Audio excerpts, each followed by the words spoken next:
ये धर्मेंद्र प्रधान, चुनाव प्रभारी धर्मेंद्र प्रधान पहुंच गए हैं। तो सभी बड़े चेहरे जो हैं वो अब आ गए हैं, सभी बड़े नेता यहाँ पर पहुंच चुके हैं।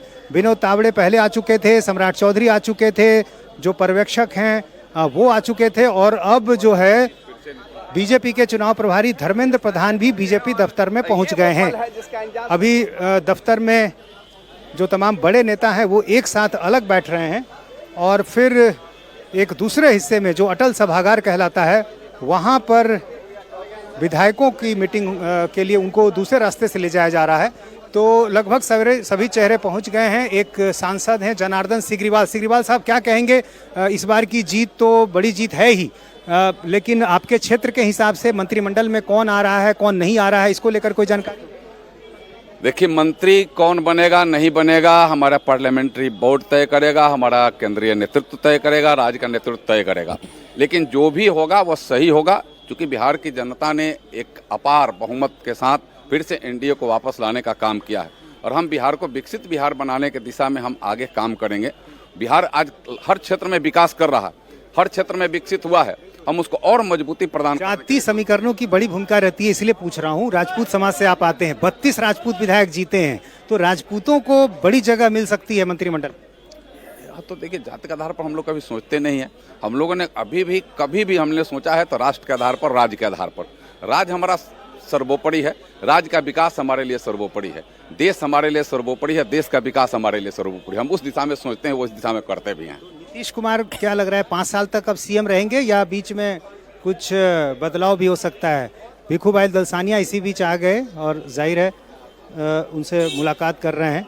भिखू भाई भी इस पूरे चुनाव में काफ़ी सक्रिय रहे हैं, और जो जिम्मेदारी इनकी रही है पार्टी में उस भूमिका को बखूबी इन्होंने निभाया है।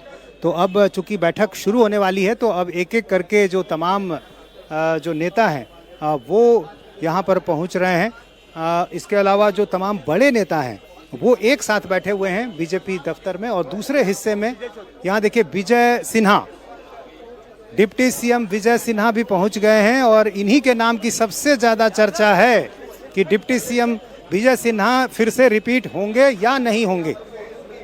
सबसे ज़्यादा चर्चा इसी बात की हो रही है, और इसलिए विजय सिन्हा का जो नाम है वो काफ़ी चर्चा है। विजय जी, बहुत बहुत बधाई हो भैया। सबसे ज़्यादा चर्चा आप ही के नाम की हो रही है, क्या कहेंगे? फिर से बन रहे हैं, नहीं बन रहे हैं, कोई जानकारी? चलिए आने दीजिए। अभी जाहिर है कुछ नहीं बोल रहे हैं विजय सिन्हा। जाहिर है अभी जो पार्टी का एक तौर तरीका है उसमें खुद के बारे में कोई कहता भी नहीं है, और जानकारी के आधार पर भी देखें तो बहुत ज़्यादा जानकारी अभी किसी को नहीं है। किसी को नहीं पता कि आखिर डिप्टी सीएम कौन होगा, क्या दोनों चेहरे रिपीट होंगे या सिर्फ एक चेहरा रिपीट होगा। ये ऐसे सवाल हैं जिसका इंतजार सबों को है, और धीरे धीरे आप देखिए महिला विधायकों का पहुंचने का सिलसिला जारी है। ये बताइए, महिला की भूमिका इस बार चुनाव में बहुत रही, तो उस लिहाज से कुछ सोचा है? देखिए, आदरणीय प्रधानमंत्री जी और नीतीश कुमार जी जो हमारे मुख्यमंत्री जी हैं, उनकी जो सोच है महिलाओं को आगे बढ़ाने की, तो निश्चित उसका परिलक्षण आप देखे होंगे इस बार के बिहार के चुनाव में दिखा। और आने वाले समय में महिलाओं को निश्चित रूप से मंत्रिमंडल और हर जगह मौका मिलेगा, मुझे पूरा विश्वास है।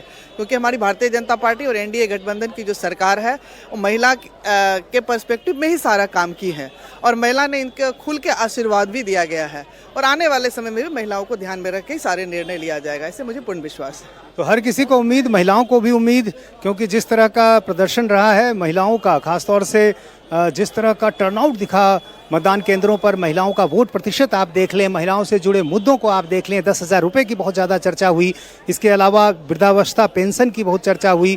तो ये तमाम ऐसे योजनाएं थी जिसकी वजह से माना जा रहा है कि एनडीए को इतनी बड़ी जीत मिली है। तो ऐसे में इस बात की चर्चा कि महिला चेहरे को इस बार ज़्यादा प्रतिनिधित्व मिलेगा, और ये भी चर्चा कि एक बड़ा नाम महिलाओं के बीच से हो सकता है। लेकिन अभी आधिकारिक तौर पर कोई नाम सामने नहीं आया है, बस थोड़ी देर में पता चल जाएगा कि आखिर बीजेपी से 2 डिप्टी सीएम कौन होंगे, क्योंकि थोड़ी देर में अब बीजेपी बात पर टिकी हुई है ना कि फोन किस किस को आया, बेल किस किस की बजी, क्या कोई लेटर किसी के पास आया, क्या कोई इत्तला किसी को मिली? तो नजरें तो सबकी इसी बात पर टिकी हुई हैं। अब जिसको मान लीजिए एक इशारा भर भी होगा वो भी चुप रहेगा, क्योंकि हमने तो ये भी देखा है कि कई बार जो संभावित होते हैं उनका पत्ता सबसे पहले कट जाता है।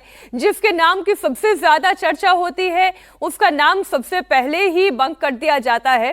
तो इसलिए फिर भी हम आज ये समझने की कोशिश कर रहे हैं कि जो नीतीश कुमार की प्रायोरिटीज हैं, उन प्रायोरिटीज के आधार पर बीजेपी के जीते हुए विधायकों में से वो कौन कौन से नाम हो सकते हैं।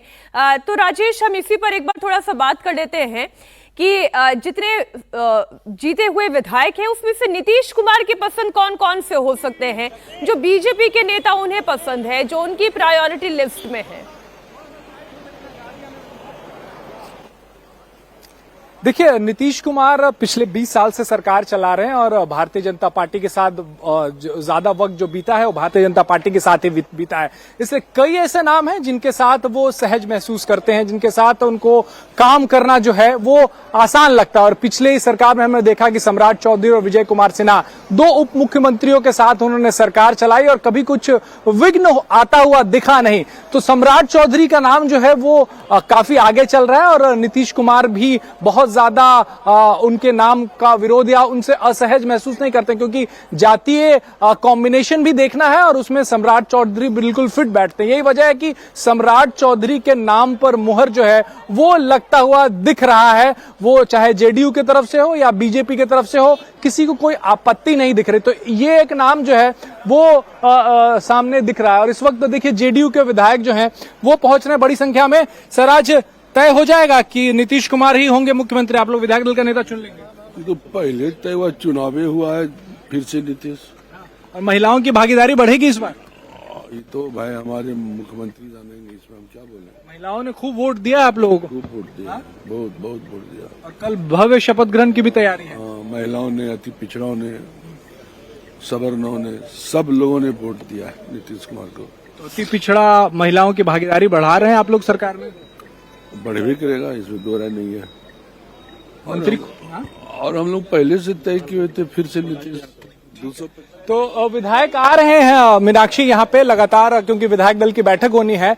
और कई विधायकों से हमने पूछा जो संभावित मंत्री हो सकते हैं, उनसे हमने पूछा। श्याम रजक आए थे, पिछले कई सरकारों में वो मंत्री रहे हैं, फिर से वो चुनाव जीते हैं।